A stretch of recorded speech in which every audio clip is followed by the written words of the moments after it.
Hi all, வணக்கம். Next time உங்களுக்கு பிடிச்ச கெஸ்ட் வரும்போது இந்த ரப்டி வந்து செஞ்சு பாருங்கள். கண்டிப்பாக உங்களை பாராட்டிட்டு தான் போவாங்க.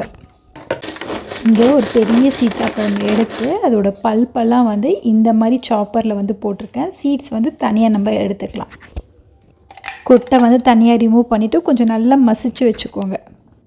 இப்போ ஸ்டவ்வில் கடாய் வச்சுட்டு 1/2 லிட்டர் பால் வந்து சேர்த்துக்கிறேன். பால் வந்து கொதித்து இந்த மாதிரி ஏடு வந்து வரும் இல்லையா, அதை வந்து செப்பரேட்டாக இந்த மாதிரி ஒதுக்கி விட்டுக்கலாம். பால் நல்லா கொதித்து திக்காகும்போது 2 ஸ்பூன் சர்க்கரை வந்து இங்கே ஆட் பண்ணுறேன். சாப் பண்ணி வச்சுருக்க நட்ஸ் வந்து சேர்த்துக்கிறேன். 2 பிஞ்ச் அளவுக்கு ஏலக்காய் தூள் சேர்த்து நல்லா மிக்ஸ் பண்ணி விட்டுக்கலாம். இதை விட திக்காக விடாதீங்க. இதை இறக்கி வச்சுட்டு நல்லா ஆற விட்டுட்டு அதுக்கப்புறம் வந்து சீத்தாப்பழத்தோடு அந்த பல்ப் வந்து ஆட் பண்ணி விட்டுக்கலாம்.